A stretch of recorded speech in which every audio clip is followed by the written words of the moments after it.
Alright, I think we're back. This is Kara Dreamer doing her Saturday morning fanfic on a Sunday afternoon.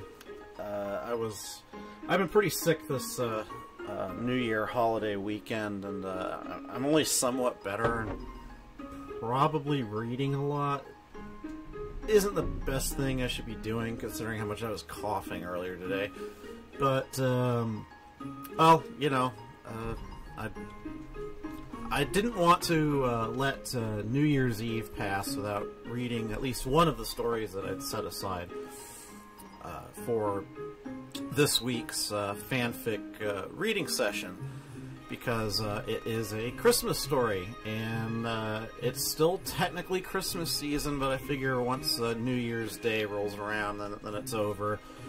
New Year's Day, that's when you just sort of finished all of it and take down the ornaments, throw the tree away and everything. But we can still pretend it's Christmas. And I will be reading that story second, however. The first story that I'm going to read is the fourth in the Her Universe series by Wordbending on Archive of Our Own. And it's a short piece called Beach City Blues. Summary. It's a hot, hot, hot day in Beach City, but Steven has reasons to brave the heat. 1. Wearing a cute outfit. 2. Fry bits. 3. Finding out just why Lapis Lazuli is standing on the beach. Oh, Lapis isn't in this one. Yeah, I haven't read this yet. There are some beginning notes requested by an anon for this kissing art meme. They requested non-romantic Steven plus Lapis. Is turning an art meme into a writing meme cheating? No, of course not. And thus I begin Beach City Blues by Wordbending.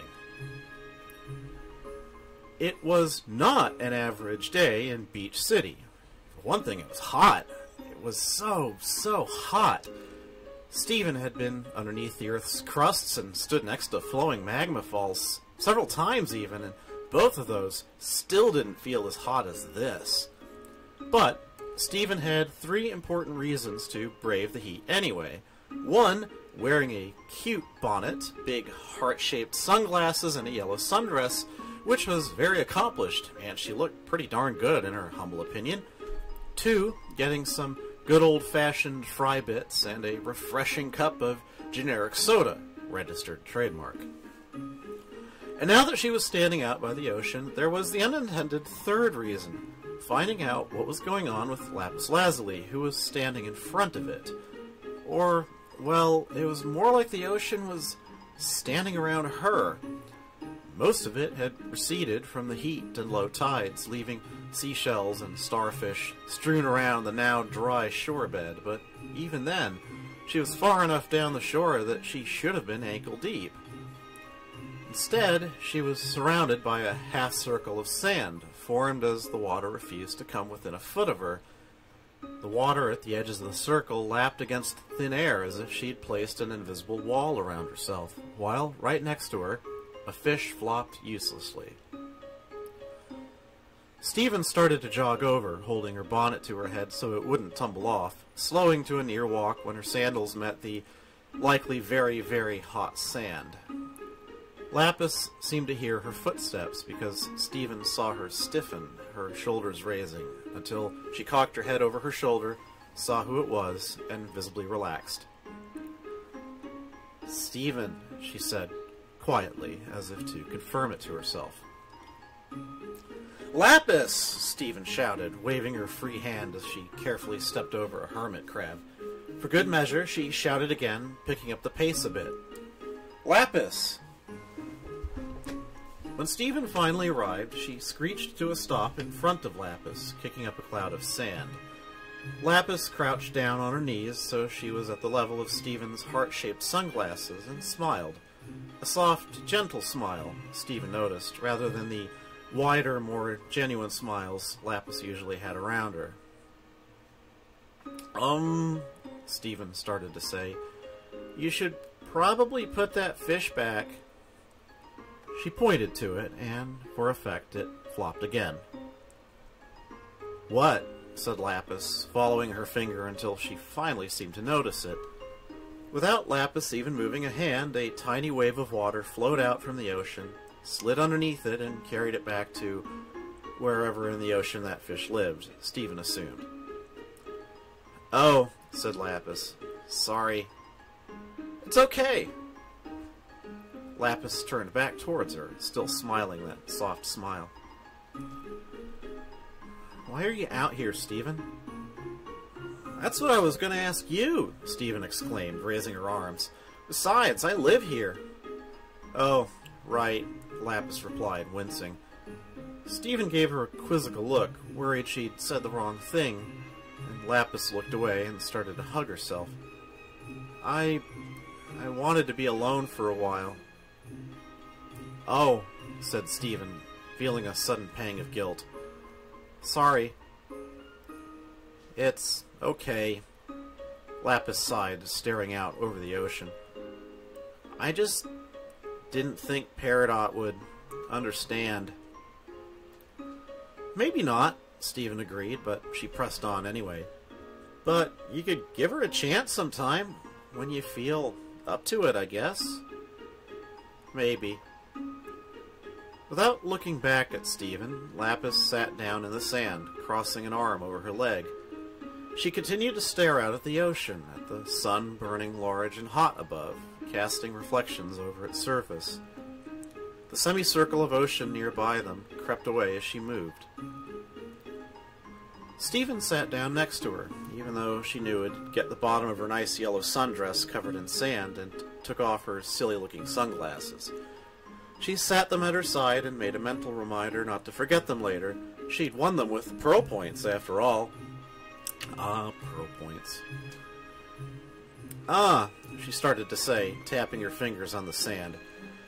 "It's okay if you don't want to talk about it, but I know it's foolish to still feel this way." Stephen turned towards her, raising both hands. No, I wasn't going to say that. It makes perfect sense." Lapis frowned. "To tell the truth," Stephen continued. Suddenly, she found it hard to look at Lapis, so she turned back towards the ocean and stared out at it too. "I feel the same way. There's a lot of things I'm scared about." The water next to her receded further, and her eyes glanced back towards Lapis, who had scooted closer. Her expression looked a little more than concerned. It looked like it was approaching something like terrified, and she had one arm raised, hand outstretched towards Stephen's face. No, it's not anybody," Stephen tried to explain, as reassuringly as she could manage. "Or even anything. It's a lot of stuff. Messy, complicated stuff." Lapis didn't look entirely reassured, but Stephen brightened. She suddenly had an idea, and before Lapis could back away or she could think better of it, she acted on it. She rushed forward, closing her eyes tightly, and planted a kiss on Lapis's cheek. Lapis didn't respond at first. Maybe she hadn't understood it. But then Stephen made a sound, and Lapis broke into giggles, which broke into uproarious laughter as she playfully pushed Stephen away. Undaunted, Stephen only continued to... "See?" she said eventually, wiping spit off her lip gloss and grinning at Lapis when they both stopped to catch their breaths. "There's nothing to be worried about." "I guess not," Lapis replied, standing back up to her feet and smiling a wide smile down at her. "Still silly old Stephen." "Still silly young Stephen," Stephen corrected. "And you're still Lapis." Lapis looked back out towards the ocean for a moment. "Yeah, still Lapis." She turned back towards Stephen once more, but this time she extended a hand towards her. "Want to come back home with me? Peridot would be excited to see you." Stephen's eyes lit up, and eagerly she took Lapis's hand.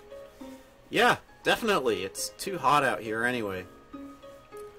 I don't feel temperature. Still. Lapis bent down, forming wings of water behind herself, and Stephen climbed onto her back.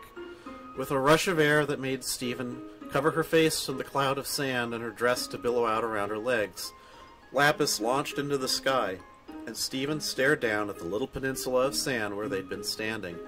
It was already covered in water. "Oh no," Stephen whined. "What?" said Lapis, tensing.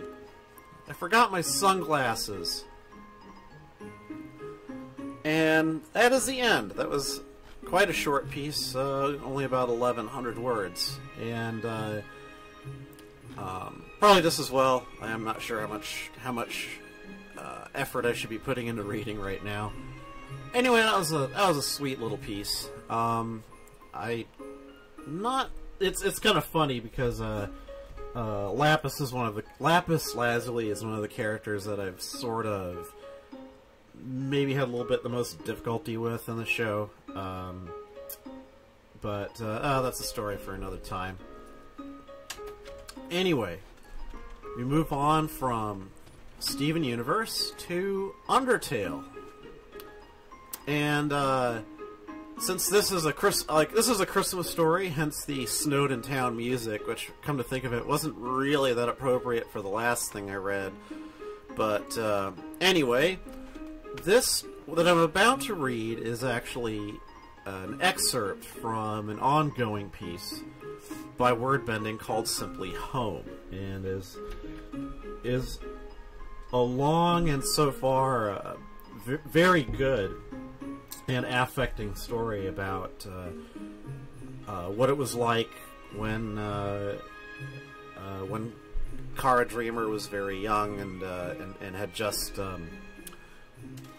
been rescued by Asgore and Toriel and Asriel, and how they end up. Basically, it's the story of everything that happened before the events that precipitated the crisis in Undertale.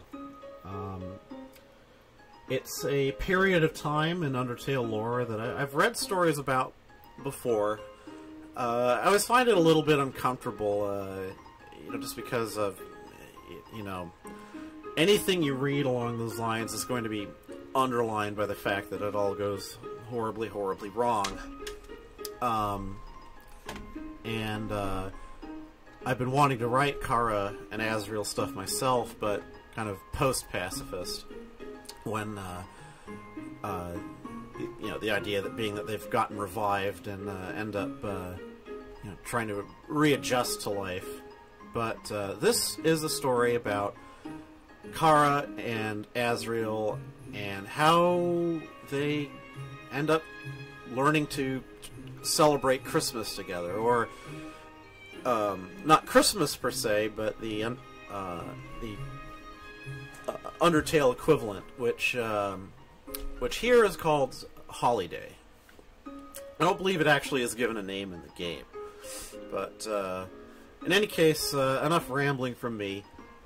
I now give you Wordbending's Holiday. A year ago, the first year he'd tried to celebrate winter with Chara, it had been a complete disaster. They'd only been living in a new home for a couple of weeks by that point, and Chara was still prickly. He knew they could be, and his parents had warned him too. They'd gone and picked up presents for Chara, just in case, but Asgore had admitted he was unsure if they would be willing to celebrate with them. Toriel had gently reminded Asriel not to be pushy about it. It was hard for Asriel to imagine Chara leaving the house when they never left their bed. But he tried anyway. In spite of what his mother had said about not being pushy, he'd really, really tried. It'd just been a really bad idea. The moment he'd woken up that morning, Chara was still in their own bed. You couldn't tell if they were sleeping or not. They were so buried so deeply under the blankets that he couldn't see them at all. But he rushed over anyway, shouting, "Chara! Chara! It's holiday! Get up!" Chara didn't respond or budge. "Chara! Santa probably got you presents. You're gonna miss out." Still nothing. He grabbed the blankets and gave them a tug, but something under them gripped them back like their whole life was depending on it. "Chara!" he whined, still tugging. "Come on!" With one more tug, the blankets chose that moment to give way, sending Asriel sprawling to the floor. By the time he sat up again, Chara was leaning over the side of the bed, still in the same worn-down clothes they'd been wearing since their very first day there. Even though they were smiling from ear to ear, Asriel could tell what the hand they had held out towards him meant. "Give me that back." Asriel held it tightly. "Come on, Chara," he insisted. "You can't just lay down all day. We got you presents, and Santa will be there, and everyone in Snowdon will be so happy to see you." With every word he said, Chara's eyes narrowed. The smile didn't leave their face, but it started to twitch. "Give that back," Chara said, making Asriel flinch. He hadn't been used to their flat, high-pitched voice at that point, much less heard it sounding so annoyed. "Not until you come with us."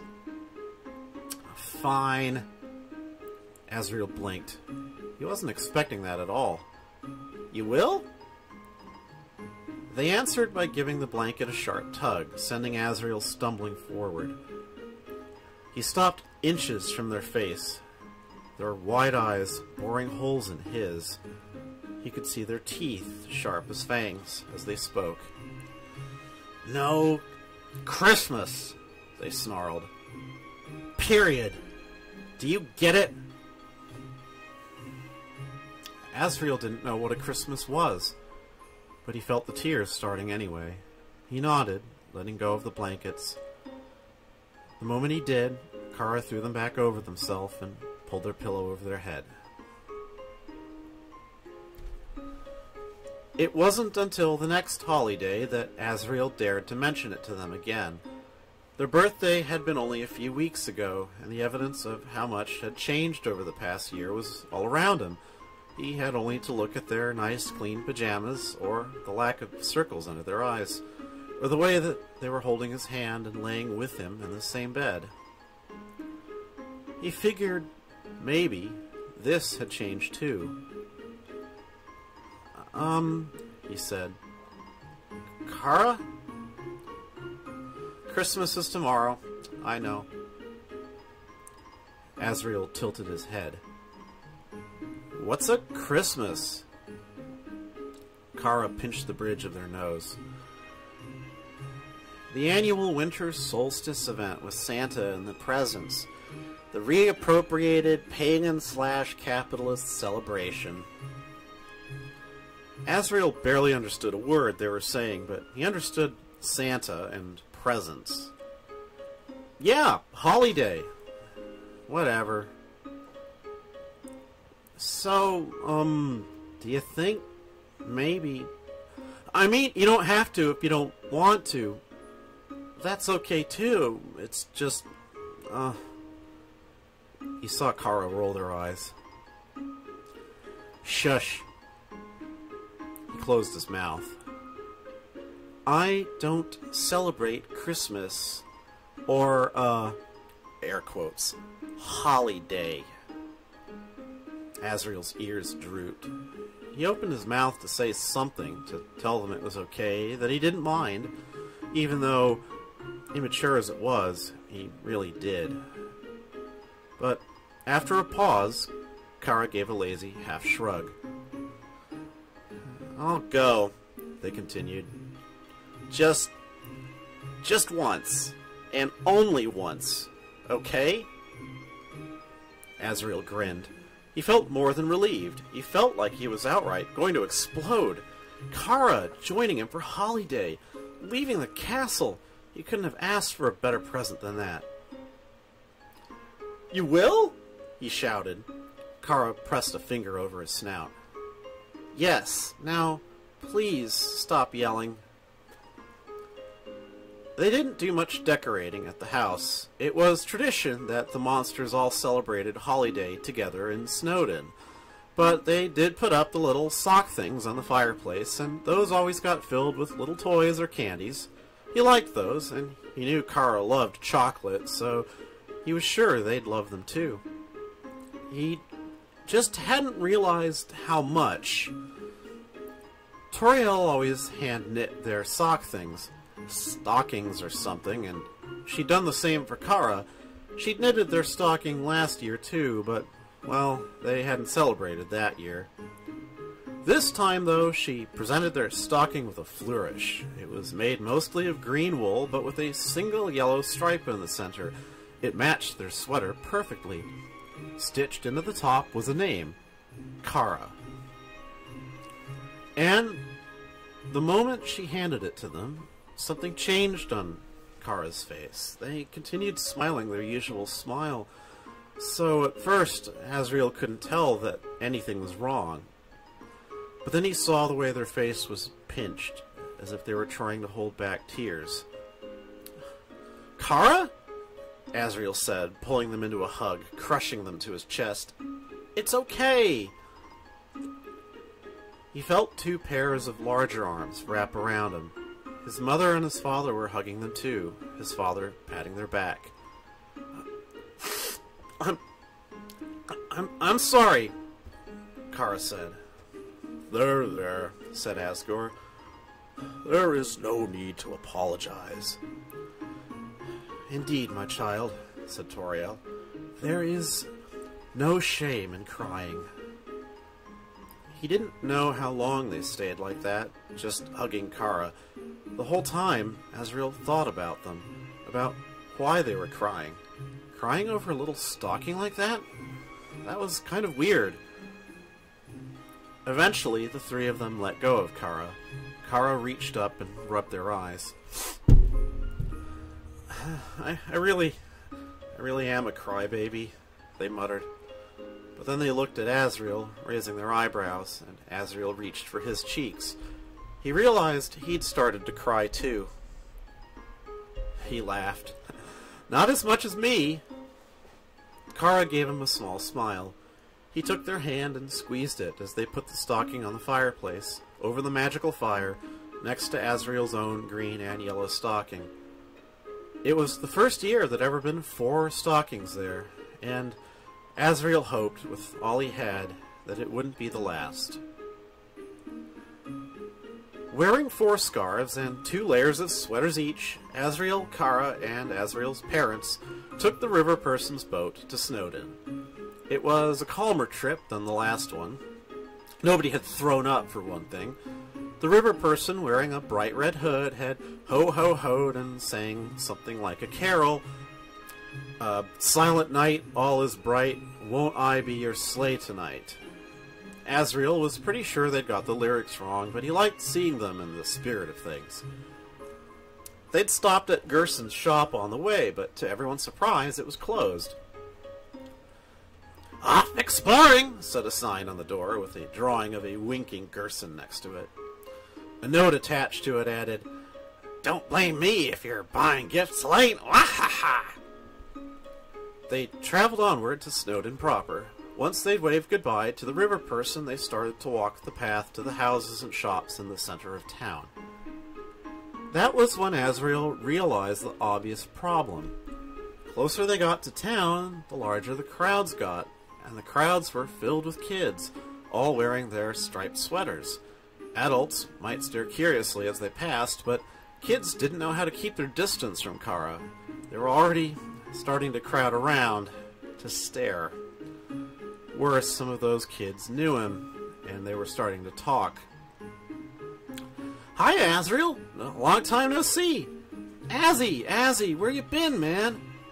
Hey, Mr. Prince, get your butt out here sometime. I got loads of cool games for us to play. Asriel held one of Chara's hands tightly, waving his free one at the crowd as the 4 of them walked past. I'm sorry. I'm sorry, he said. I've been, really busy, and, he saw some of the eyes narrow. Others just followed his hand, staring at the strange creature behind him, their face hidden behind their scarf. Your new human friend, right?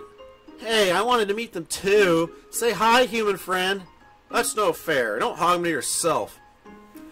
Sets of arms, legs, and mouths started to push between Asriel and Chara. Asriel screeched to a halt, feeling himself start to panic, but it was too late.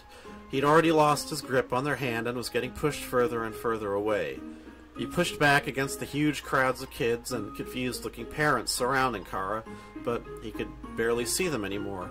He could just barely make them out in the middle of the crowd, their eyes wide and frantic. A dozen voices all spoke at once, trying to be heard over each other. What's your name? Hey, wanna play tag later? I've never played tag with... Asriel shoved his way back towards Chara, trying not to push any other kids over, but the crowd was getting larger, and Chara was getting harder and harder to see. When he managed to spot Chara, he could see that their hands were clenched tightly. He was sure something horrible was going to happen if he didn't do something fast.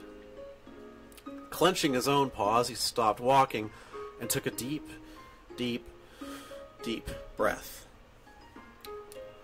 Children, said his father's voice before he could make a sound. This is no way to treat the future of humans and monsters. Please, give them some room. The crowd went silent. They started to back away from Chara, who was standing in front of Asgore, trembling. Asriel could see their usual smile on their face, but he could also see their eyes, darting around at the crowd as if expecting someone to attack them. Asriel let out the breath he'd been holding. Chara! He shouted, jogging towards them.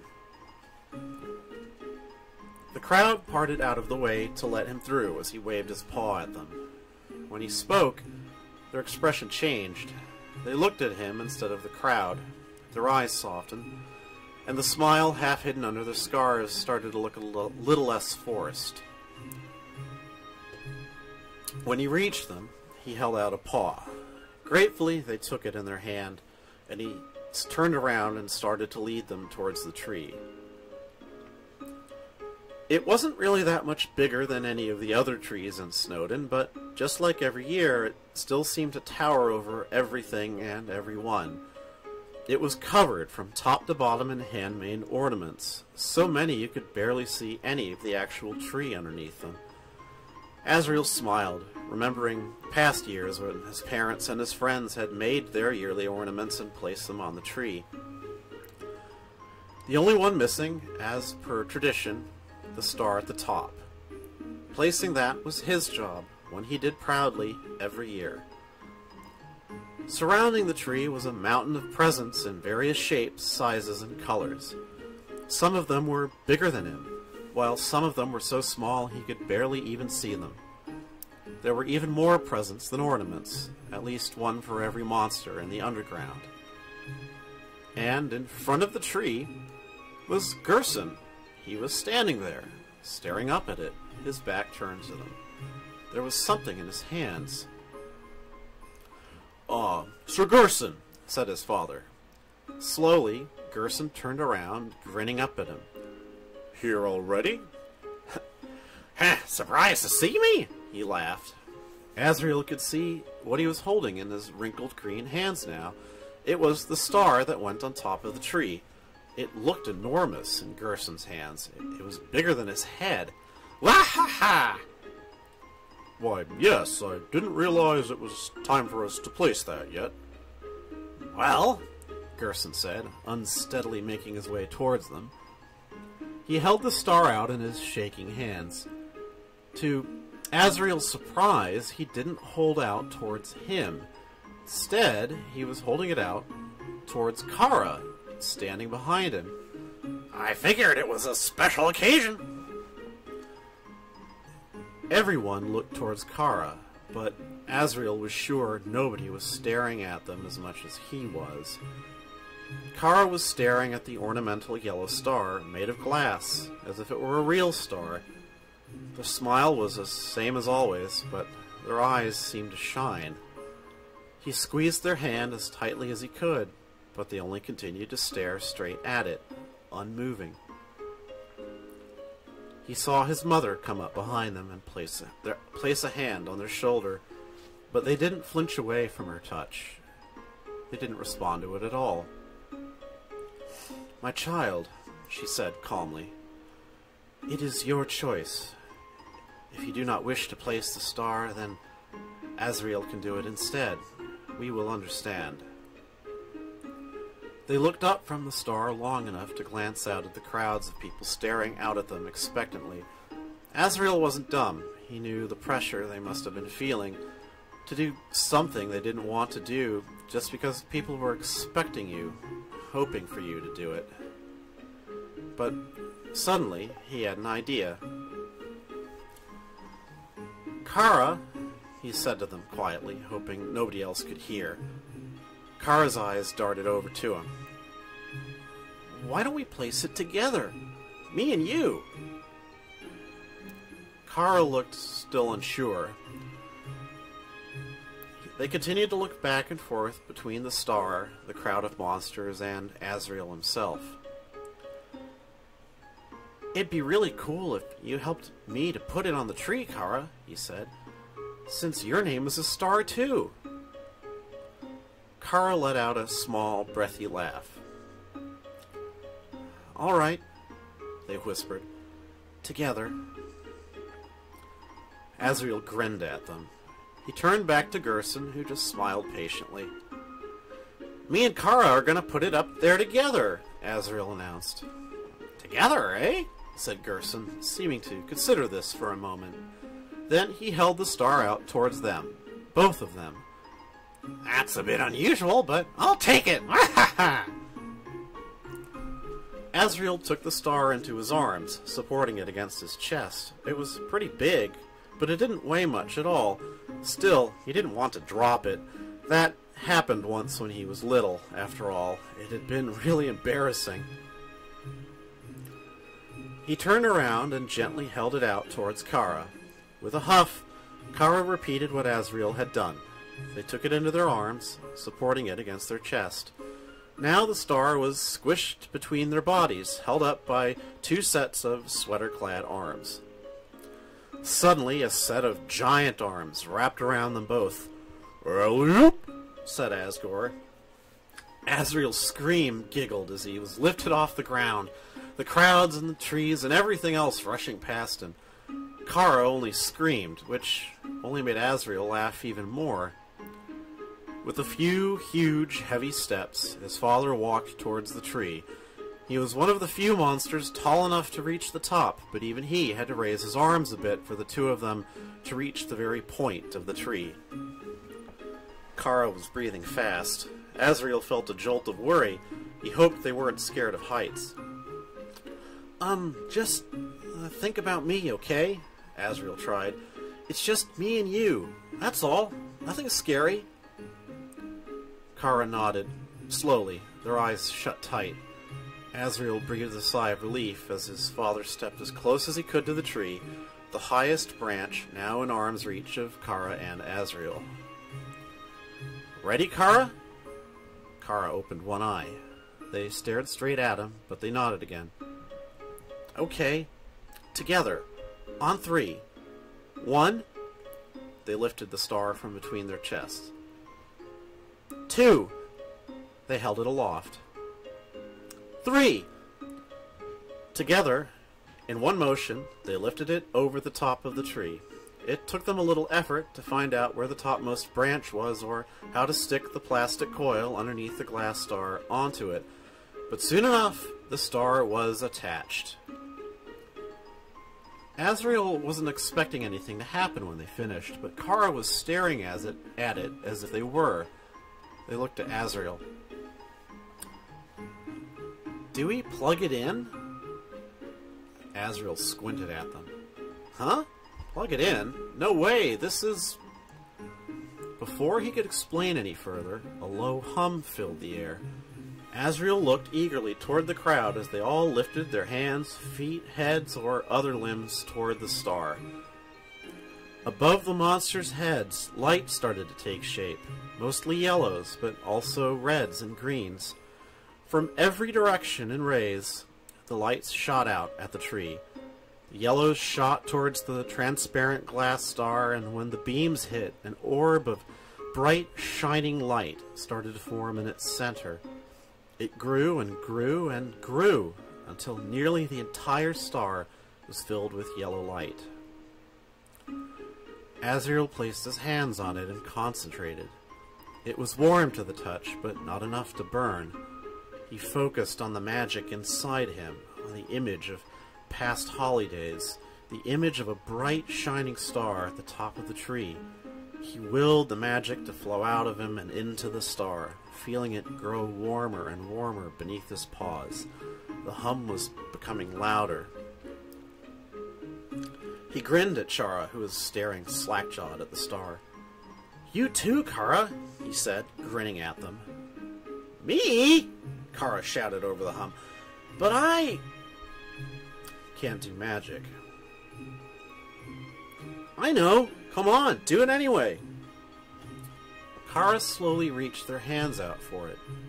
As if it was going to burn them, they pulled back for a moment, but then, their eyes shut tight, they lurched forward and slapped their hands against the star's surface.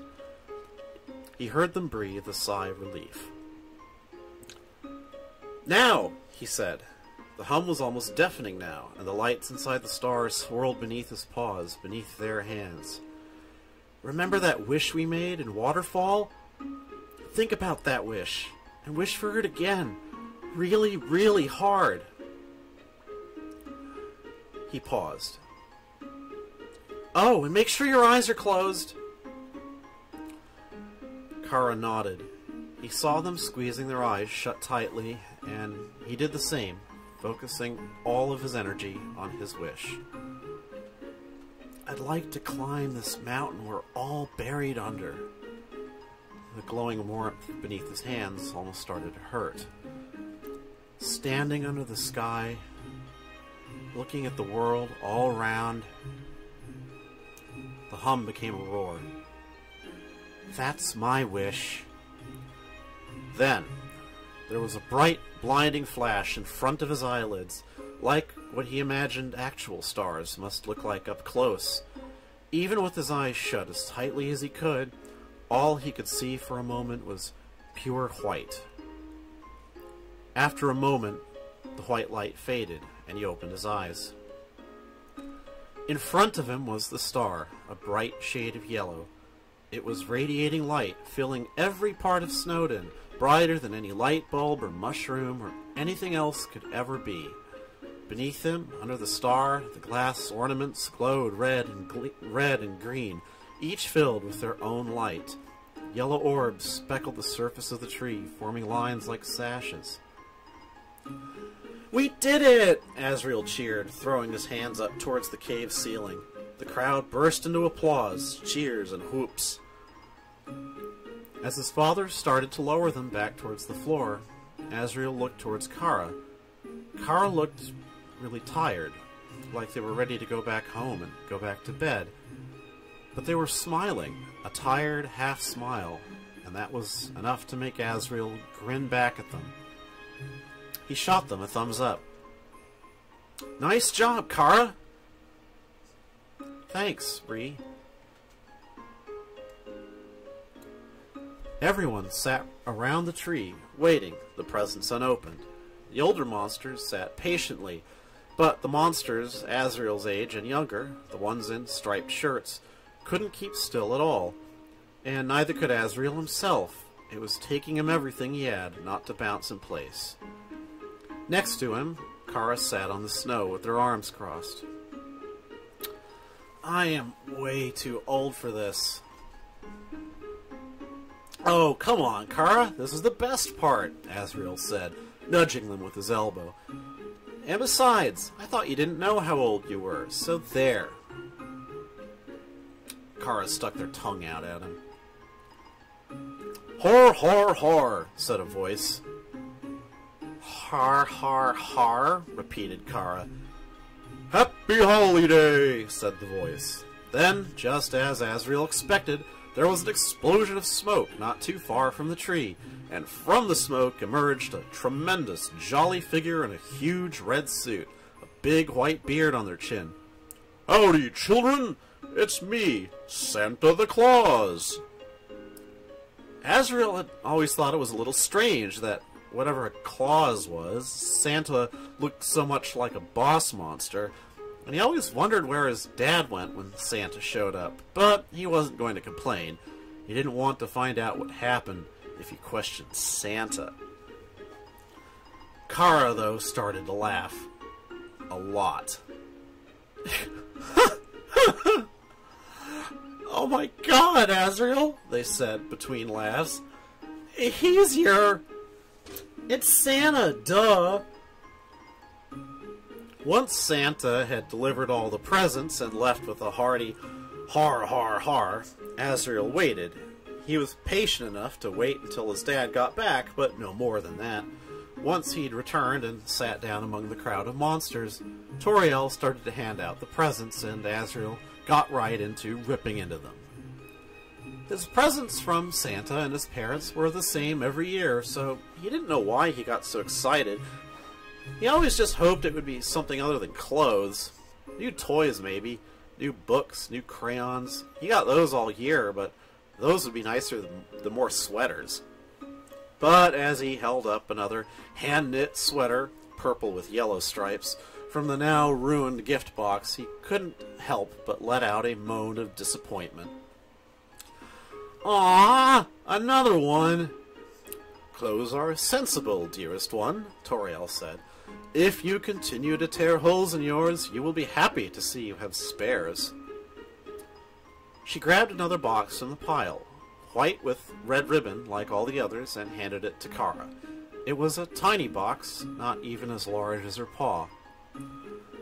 "This one is for you, my child," she said. "It is from Asgore and I. We hope you will like it." Chara stared at it. They looked back from it, towards her. Are you sure?" they said, their voice barely above a whisper. Toriel chuckled. "Of course I am sure. Look, we even wrote Chara on it for you." Asriel squinted at it. Indeed, there was a little tag on it that said, "For Chara." Gently, Chara took it from her and set it down in front of themselves. Asriel bounced impatiently, scooting closer towards them as they slowly unraveled the ribbon around the box. He was hovering over their shoulder by the time they were done, but Chara didn't seem to even notice. Asriel had only a few guesses as to what could be in... Pardon me.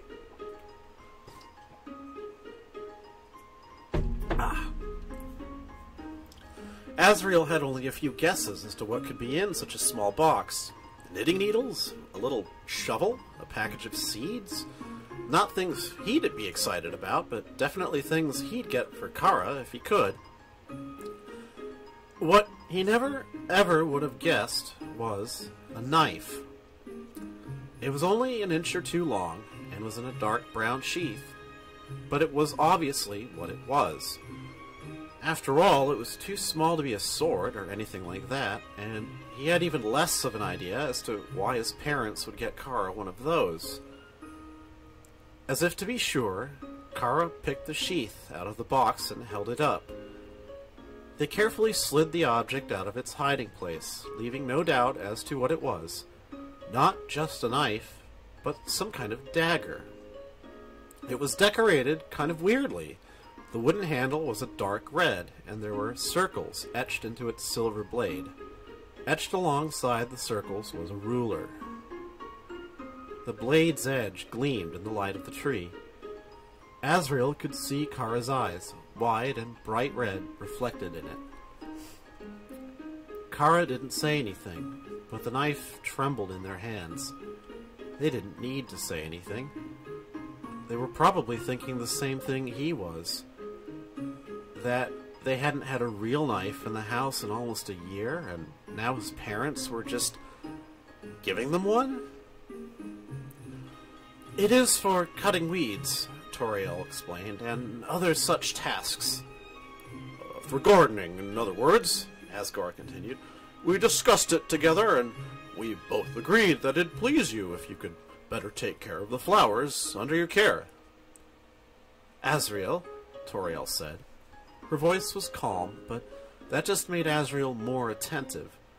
He sat stock still as she spoke. We are trusting you with this as well. Please, watch them closely. Asriel nodded rapidly. He understood exactly what she meant. I will, Mom, he said. She nodded back before looking away, coughing awkwardly. Well, good. Then I hope this pleases you, my child. Asriel was half expecting Chara to jump up and hug her, but then he figured that wouldn't be a very Chara thing for them to do. Instead, they merely continued to stare at the knife. Thank you, they said quietly. Ah, do not thank me, she said, smiling. She reached over and patted Asgore's knee. It was Gori's idea. Her eyes widened.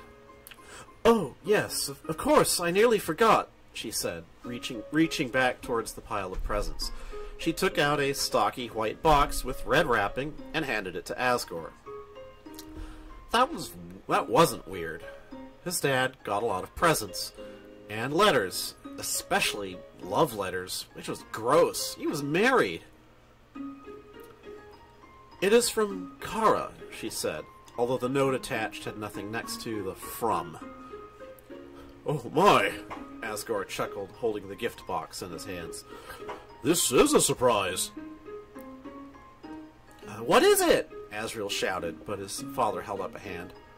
Patience, patience. Asriel looked towards Chara, as if Chara would give him any clues.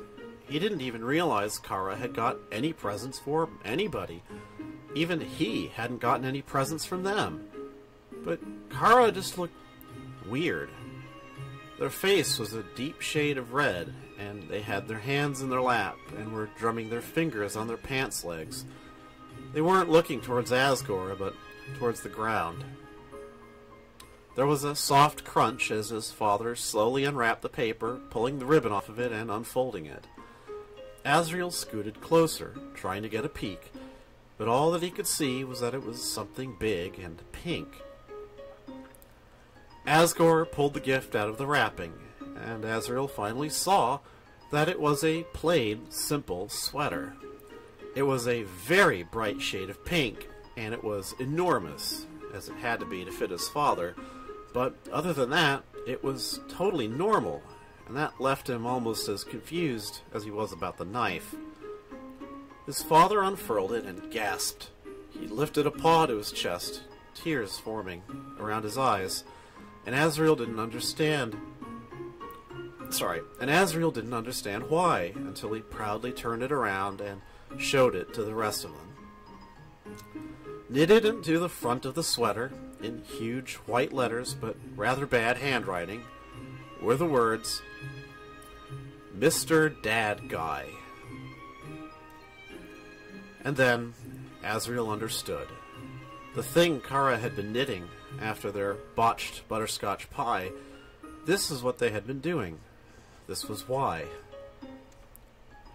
You, Asgore said to them, his voice quaking. You knitted this for me. Chara nodded slowly without looking up at him. They said under their breath. I'm sorry. Oh, child, why would you apologize for this? He said. He pulled the sweater on over his other sweaters, got to his feet, and started to walk towards them. For a moment, Chara looked frightened, their eyes growing wide again, their forced smile coming back to their face. But Asgore merely crouched in front of them and held out his arms for a hug. Do not be afraid, he said. I wish only to thank you. with a glance to their left and right, as if afraid people were staring, Chara unsteadily walked forward. Carefully as Asriel had ever hugged Chara himself, Asgore took them into his arms, pulling them against his chest. Asriel watched as he gently patted their back. I'm sorry, they repeated, their voice muffled. There, he said. Do not apologize. He broke away from the hug to smile softly at Chara. Thank you for this gift, he said.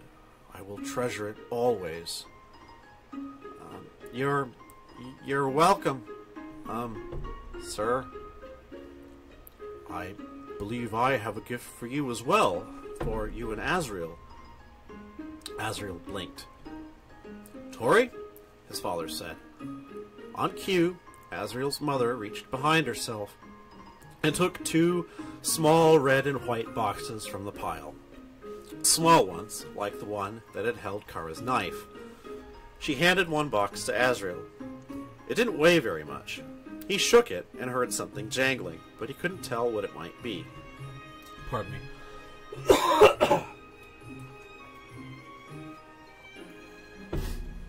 She then handed the other box to Chara.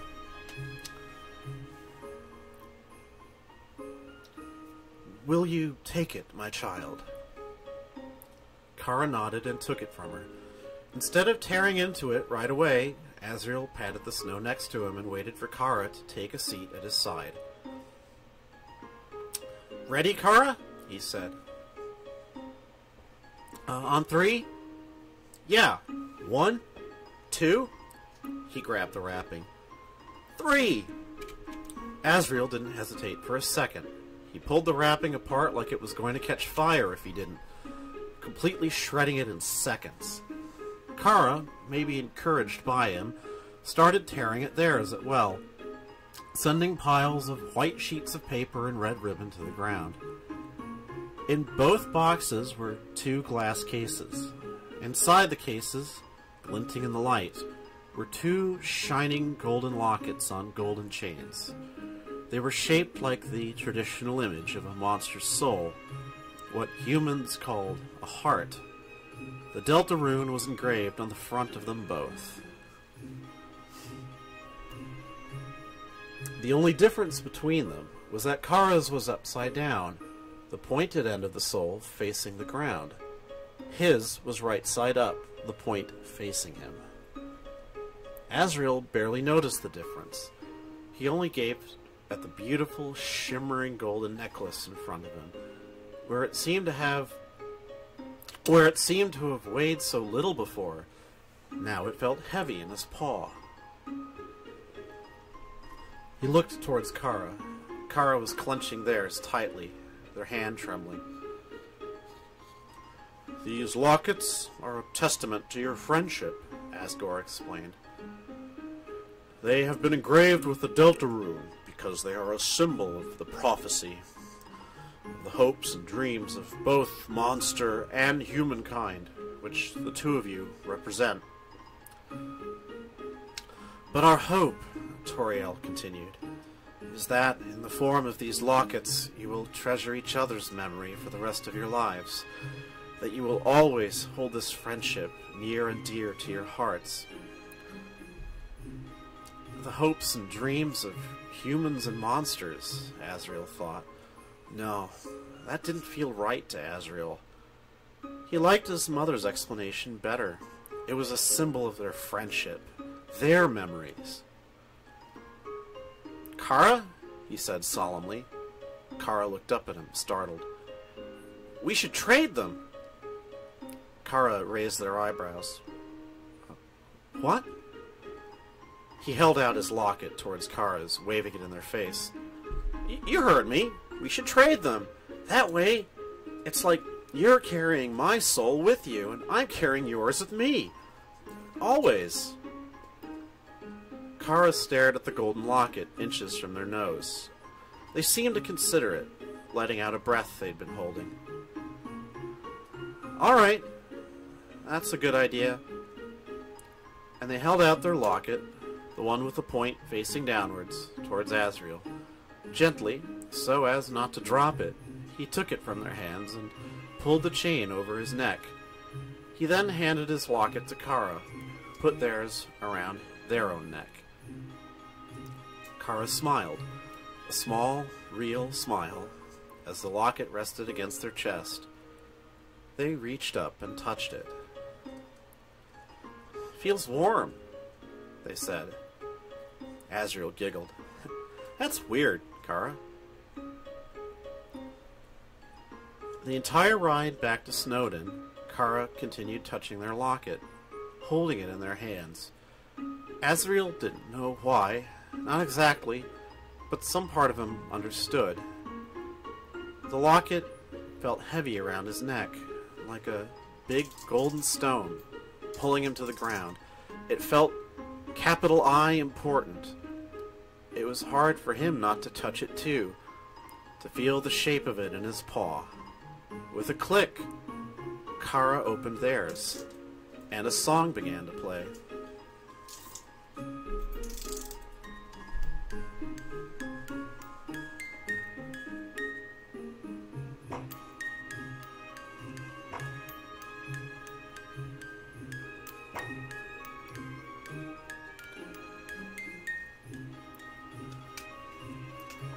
Asriel was startled. It somehow hadn't occurred to him that the locket could even be opened, even though it was a locket. The song was high-pitched, but it was hard to place what it sounded like. It was a little cheerful, with a sense of forward motion like a parade, but also a little melancholy.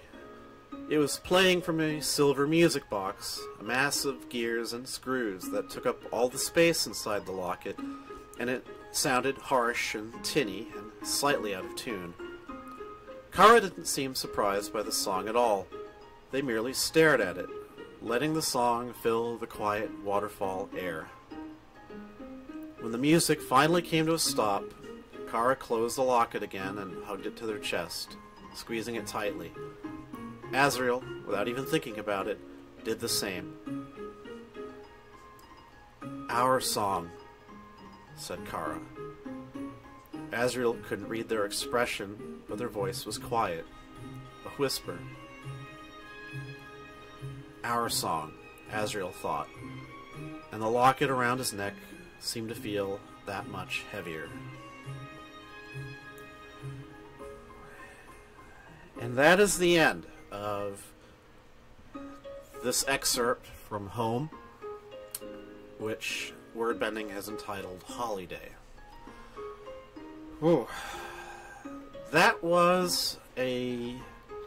story plumbed a few depths that I wasn't quite expecting. Even having read some of Wordbending's fiction already. It's God, I'm not sure where to begin commenting on this.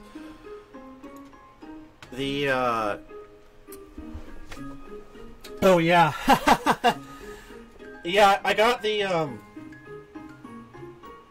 music box as a Christmas gift. I remember I was excited about it when I first heard about it, and then I heard a couple of YouTube clips, and I was like, I don't know if it sounds that good. But now that I actually have the thing in my hands, I think it sounds just fine. It's a little heavy to wear, though, I might as well say. Like, if I actually plan on doing it, I'd probably get a heavier chain for it than the one that came with it. And I still haven't ruled out trying to make my own device of some sort for playing Undertale music box type tunes, because the music of that game is has become so important to me. Anyway. Oh, and I didn't actually really plan to have the music box ready. I just happened to remember that it was... I got my little altar / dumping ground for stuff is right above my computer desk. So it's just like, oh wait, yeah, I have this. Grab it.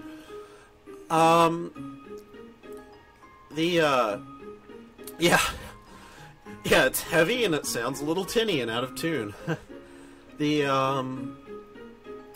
God, it's the gift of a knife. That kind of surprised me. I suppose a knife could be a useful gardening tool.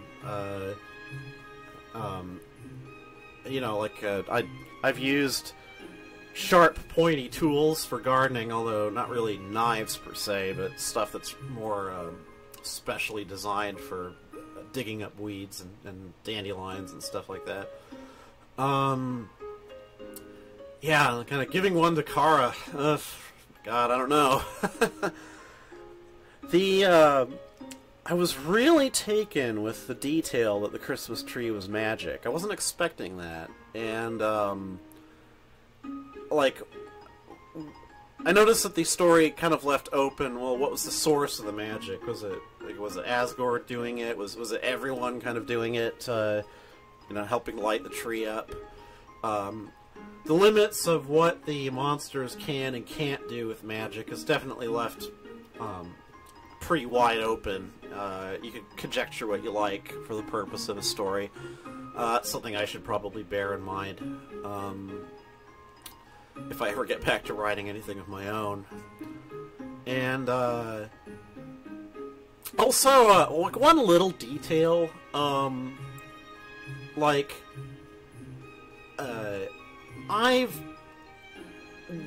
I haven't really settled the question for the purpose of my own writing just when Chara actually fell.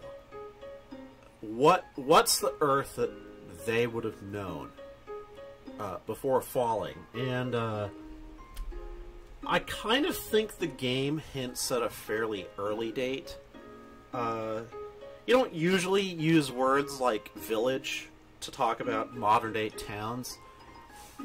On the other hand, there's details like little suggestive details like the name brand chocolate bar that is everyone associates with Chara, although it's not actually stated in the game. I don't think that the chocolate is Chara's or meant for Chara. So and the fact that the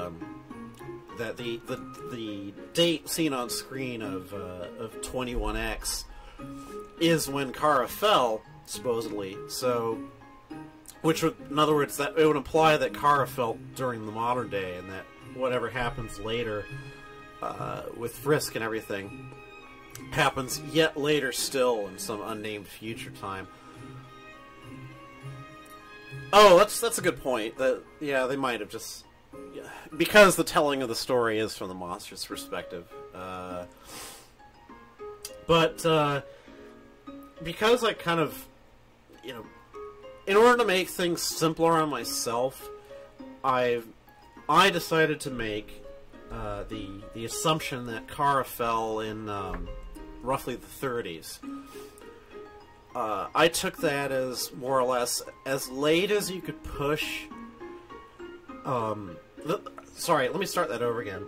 The thing that makes me doubtful about pushing it any later than that is that an event like a big goat monster suddenly erupting from underground and swooping down on a town and terrorizing everybody, well, from their perspective, if that, it's hard to imagine that not just being something that would be documented in a million pictures and on the news and everything if it had happened too late. And I kind of figured, well, I can imagine this though happening in some kind of really remote town in I don't know, Vermont or something, kind of Lovecraft-ish country. I can imagine something like that happening and then just fading back into local lore rather than becoming a major news event. Anyway, partly I want to do that too because one of these days, as I've said, I want to write stories where Asriel and Chara are brought back, and one of the things that I want them to deal with that I thought would be amusing would be if Asriel and Chara found out that a garbled memory of their earlier emergence had turned into some sort of cult thing. You know, that Asriel was remembered as, like, you know, the avenging angel that it's brought destruction on the town of whatever it was, in to avenge the death of their human mate, you know, which is how Chara would be remembered. And I just imagine them both just like Asriel just being shocked and Chara being, like, amused to no end that was the way that they were remembered. But anyway, that's for the future. Oh, yeah. Yeah, I'm full of ideas. Whether or not I'm ever gonna to set any of them down, I don't know. Like, I'm slowly trying to figure out a way to build up to this. Because, like, I don't feel that I can really just sit down and write lots of Undertale fic like I used to. That impulse is kind of gone. But I'm working on a mechanism where I can kind of at least work on ideas in a small way and have a place to do that, where I don't feel an obligation to turn stuff into complete works of fiction. And the way that I'm thinking of doing it actually is I've got a Discord channel set up, and I haven't used it much yet. But I'm intending to make a part of that, at least, a sort of virtual counterpart of the shared setting that I'm imagining for this sort of cluster of stories that I want to work on.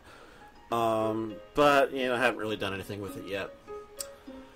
Anyway, well, that, I think, brings this not Saturday morning fanfic reading to an end. My voice is getting a little thin here, although I'm still going to try to broadcast later tonight. That, however, will be the continuation of the little series that I've been doing of audio blogging on magic, and how I'm intending to get into chaos magic and stuff like that. That's assuming that my voice doesn't get suddenly worse between now and the evening. Anyway, I'm really glad that people tuned in. Oh, thank you very much. And you're right, I should, God, there's so much fanfic out there, and I definitely want to start I really want to start looking for things that I don't already know. I mean, I guess I should just start browsing Archive of Our Own more. I have a weird... There's a little problem that I feel that I should mention while I have the mic, which is I sometimes feel a lot of fear about picking a story that I'm really hoping will be good, because I want to like everything that I read, and then finding out, oh gee, this isn't really all that good, and then I feel like I should say something about it, except that I don't want to, because I don't like to make anyone feel bad. You know, I have this whole kind of complex of inhibitions when it comes to reading other people's work. I don't want to, like, I want to select what's good and just find the quality work, but I also don't want to kind of disappoint everybody. So anyway, but well, there's no time to start working on a habit like that in the present. And oh, and as always, if you've got any story recommendations that you think I might like, please inform me about them. I'm on.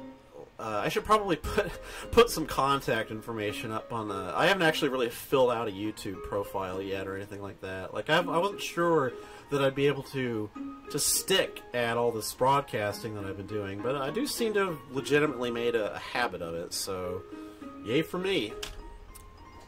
Anyway, but you can, if you like, write me. I could give this contact information anyway. my email address is Chara, K-A-R-A, at alphyne.com. That's ALPHYNE.com. And yes, that is a domain name that I've registered. Anyway, thanks everybody. Have a great rest of the day. And this is Kara Dreamer signing off.